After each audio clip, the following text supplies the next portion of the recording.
Bagaimana akal-akalan supaya perusahaan asetnya naik dalam seketika tapi sah secara hukum dan tidak ada dirugikan? Banyak rahasia sukses berbisnis yang kali ini saya ajarkan hal yang beda dengan yang diajarkan oleh para motivator atau coach bisnis. Ini juga tidak diajarkan jika ingin berbisnis dengan cara baik-baik. Yang akan diajarkan kali ini adalah cara yang nggak umum, cara nakal, tegaan, dan cara sontoloyo. Inilah tipe berbisnis ala sontoloyo. Pelajaran pertama, Anda harus punya 3 macam pembukuan. Betul, sahabat nggak salah dengar. Kita harus punya 3 laporan keuangan. Anda harus punya pembukuan lebih dari 1. Ini ajaran saya dan itu pasti. Berikutnya, Anda harus punya badan hukum, PT, perusahaan terbatas. Lalu Anda harus punya rekening bank pada perusahaan tersebut. Lalu Anda harus taat bayar pajak. Dan ini kuncinya lagi. Ingat, pembukuan 3 tadi untuk apa saya tidak usah jelaskan detail. Hanya sekilas. Yang satu adalah yang jujur untuk pemilik perusahaan. Yang satu adalah yang rugi dan sedang berinvestasi untuk pajak. Dan yang terakhir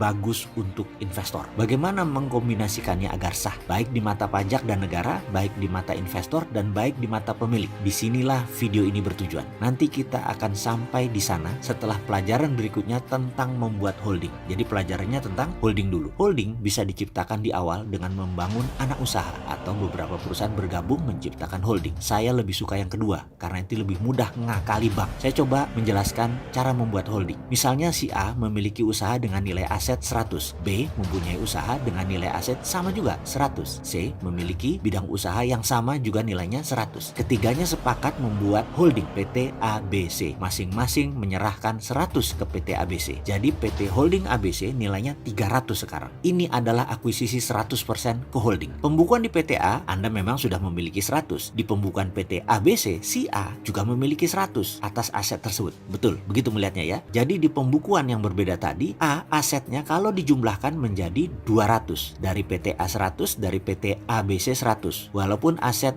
bernama sama, namun dibaca di buku berbeda. Lalu PT ABC bisakah meminjam bank senilai 200? Jawabannya bisa. Maka uang yang 200 tadi dibuat PT D dan PT E. Aset PT ABC sekarang ditambah dengan PT D dan E. Nilainya menjadi 500. Setuju bukan? Kekuatan bertiga tadi waktu berdiri sendiri-sendiri hanya 100. Tapi kalau sekarang digabungkan menjadi 700 nilai bukunya. Sebentar dulu, jangan dikomentari, masih panjang ini. Kemudian ada proyek F bernilai 600. Maka PT ABC meminjam uang ke sebuah perusahaan di luar negeri bernama Y. Y invest 600 dengan mendapatkan jaminan aset perusahaan PT ABCDE. F, proyek tersebut jalan baik dan tiap bulan menyicil pinjaman ke luar negeri, ke negeri seberang. Namun karena bunga besar, maka F terus menyicil ke perusahaan Y bahkan hingga tahun ke-8 masih belum lunas-lunas. Malah di tahun ke-8 pinjam lagi tambahan dengan bunga lebih besar lagi. Karena hutang besar, perusahaan ABCDE berhutang dan terus-menerus bekerja tanpa ada untung. Pajak ABCDE kecil, untungnya hampir tidak ada. Kemakan operational expenditure walaupun aset terlihat naik. Hampir 600 plus 600 ditambah kenaikan dalam 5 tahun operasional mungkin sudah menjadi 2000, tetapi tidak ada cash di tangan. Apa yang terjadi dengan pelakunya? Si A, si B, dan si C. Tahukah Anda bahwa perusahaan yang berinisial Y ternyata milik ABC? Y tidak punya hutang, tapi punya revenue streaming yang solid. Yang dilakukan adalah memindahkan aset ke Y tanpa pihak Indonesia menyadari. Karyawan Y hampir tidak ada. Uang di Y langsung dibagi ke pemilik ABC tadi. Karyawan A, B, C, D, E, dan